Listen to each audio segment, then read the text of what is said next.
आप बिल्कुल सही कह रही हैं, और ये चीजें होती हैं कि when you are caring and you are looking after emotions and being empathetic. देखिए, एक चीज तो ये है कि you need to learn how to be empathetic. जैसे अभी आपने बात की ना कि आप केयरिंग हो जाते हैं, आप कहते हैं कैमरा नहीं ऑन करो, that's not empathy, that's sympathy. ये अच्छी चीज नहीं है, राइट? और रूड भी नहीं होना, right? So you have to find that nice balance in between, right? तो वो तो अपनी जगह एक चीज है. लेकिन फिर भी अगर आप जो है ना, when you are actually trying to teach them how to be emotionally mature in a situation, उनको लगता है आप उनको सप्रेस करें या आप इस बात को दबा रहे हैं. सही. सो ये हमारे साथ बहुत होता था. एंड देन हमने ये देखा as as a team,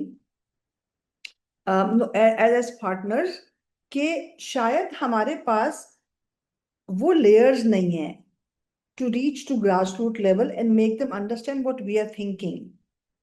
So पहले ना हम दो पार्टनर्स होते थे, and we used to lay out the rules, the policies, and a lot of the people, including seniors, would not understand why we do what we do. So people used to get rebellious and कि ये क्यों आप कर रहे हैं, और उनको समझाना मुश्किल होता था. तो फिर हमने सोचा कि oh right, let them be in our shoes, और हमने अपने वर्टिकल्स थोड़े बढ़ा दिए, और हमने सीनियर मैनेजमेंट को टॉप पे लाना शुरू किया, टॉप मैनेजमेंट की तरफ लाना शुरू किया. So now we have we have partners, then we have our board which we call the P6, then we have a P6E, और उसके बाद we have SMEs, we have HODs, we have project managers, we have directors. वो एक अलग layer है, लेकिन ये एक साइमल्टेनियसली एक ऑल्टरनेट हमने जो है हिरार्की खड़ी कर दी. एक तो होता है ना, किसी कंपनी में पार्टनर्स होते हैं, डायरेक्टर्स होते हैं, फिर HODs होते हैं, PMs होते हैं, वो आपकी वो चला रहे हैं. एक हमने साइड पे स्टार्ट कर दिया है, which is our visionaries, which is the P6 and the P6E.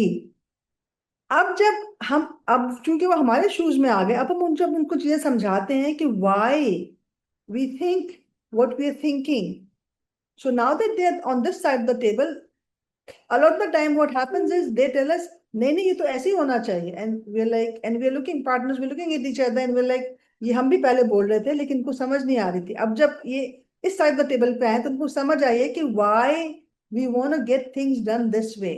So now that पहले हम 2 लोग बोल रहे होते थे, अब ये 15 लोग बोल रहे हैं, because there's the P6 and then there's the P6E. और अब वो चूंकि ग्रास रूट लेवल पे टच करते हैं, खुद भी उसमें से बहुत सारे HODs हैं हमारे P6E में से, बहुत सारे जो P6 में वो डायरेक्टर्स हैं. तो अब वो चूंकि ग्रास रूट लेवल पे भी जाके टच कर रहे होते हैं, तो अब it's gotten much more easier.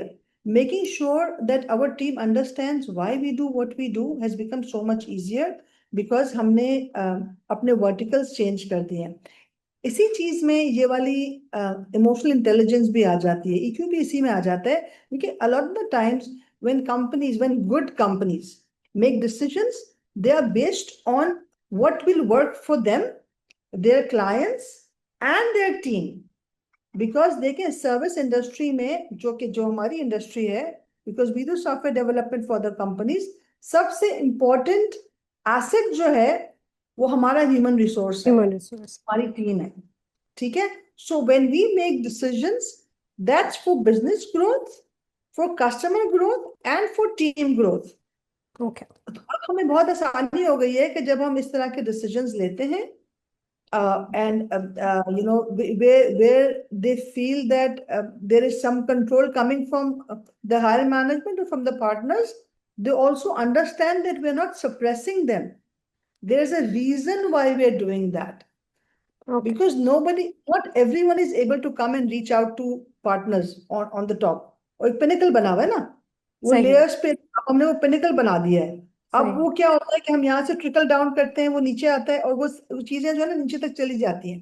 पहले जो है ना, was like this, they couldn't reach us and they couldn't understand what we were doing.